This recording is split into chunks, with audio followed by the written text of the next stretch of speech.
be sick in spite of all medicine. This is the first lesson that the Mexicans give their children, when as soon as they come out of the mother's womb, they greet them thus. Child, you have come into this world to endure. That's Miguel de Montaigne, and with that, I'm going to begin. I teach middle school, and I tell my students that poetry is not something we study within four walls of the classroom, but we have to apply it outside. So this one's called The Butterfly. And you all know butterflies only live like 2 weeks, the most some of the big ones. So heroic and tragic natures.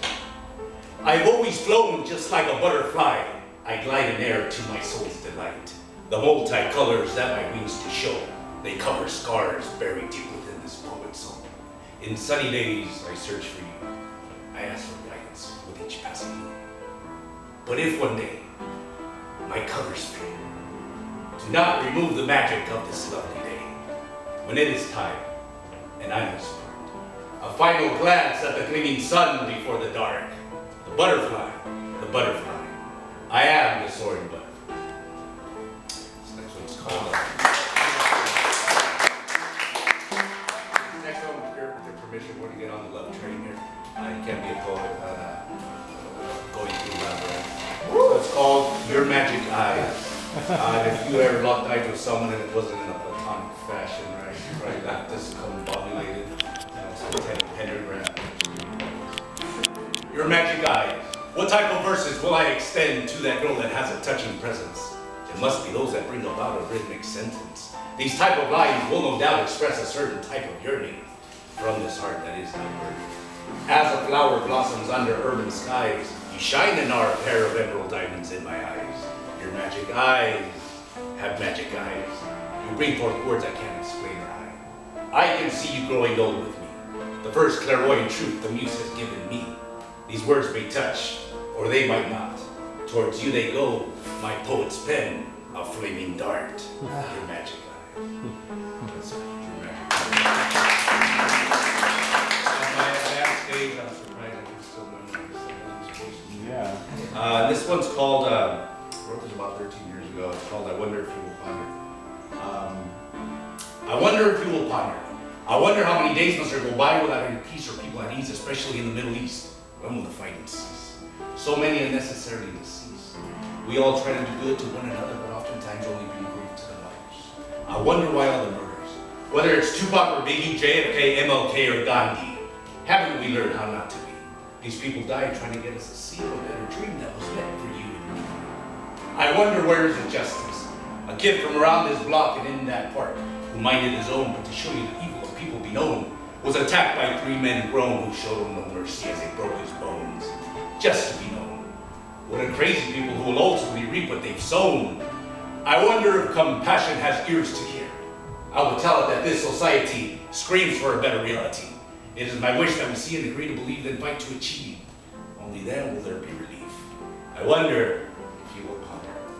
Will we think, you and I, or will we just have nice rhythmic words that have a syllabic twist? It's the challenge for all of us. And this next one's called New York City. I had the pleasure of being there a couple of years ago, and we walked through all the different boroughs, and it's a pretty magical place. New York City, ethnic enclaves in the 5 boroughs, Irish on the Lower East Side, tattoo your ears or pierce your eyes. Multicolored Jamaican dresses, Lenox Avenue, Harlem tuxedo men distribute their oppressive news. Times Square, visitors from here and there. The neon lights hypnotize your stares. Greenwich Village, artists old and young. Go for many used to be moved and stung. Morningside Heights, Ivy League. Lincoln Center artists work to realize your dreams. A park is central to this place. Without nature, the city implodes upon its face. You know I'm talking about Central Park? Yeah. Tell me we don't need nature, I'll tell you live 10 more years and get back to me, right? Gotta have nature. And this last one, and I definitely want to appreciate your these thoughts of mine. It's called the Nuyorican Poets Café. I had the privilege of breaking poetic bread with people in the Lower East Side of Manhattan. And you run into some people who got the impact. It's called the Nuyorican Poets Café. The Nuyorican Poets Café. I wait in line. A positive white teenager is rehearsing his melodic and rhythmic alchemy. which he will unleash on the legendary stage. He's a Long Island brother, who within his part-time job of making gelato ice cream, prepares the social dessert of his poetic hip-hop mind. He tells me he's ready to feel the explosions of butterflies when he hears his name announced. He excuses himself, puts on his headset and begins rapping his poetry and moving his hands from side to side in front of him. That's art, absolutely. I wait in line. An African-Americano Dominicano in his early 30s speaks to me about justice. It is evident he has seen and experienced the opposite. He tells me that DR is calling his name. He tells me that as a literature major, Dostoevsky and Tolstoy did intrigue him. But he tells me that Los Hermanos Karamazov and Ana Karenina have now moved into the background, and La República Dominicana steps in to break bread with them in their long-awaited supper. I wait in line, and a lovely gal from Cali, Colombia introduces herself. Her presence and vocalizations break down the doors of an aging spirit. Her many goals and attainable idealisms are a breath of fresh air to me. She tells me she lives in Queens, and I inform her that clearly she is the jewel of that city. I wait in line no longer as the doors open. The line half a block down begins to shake with fervor.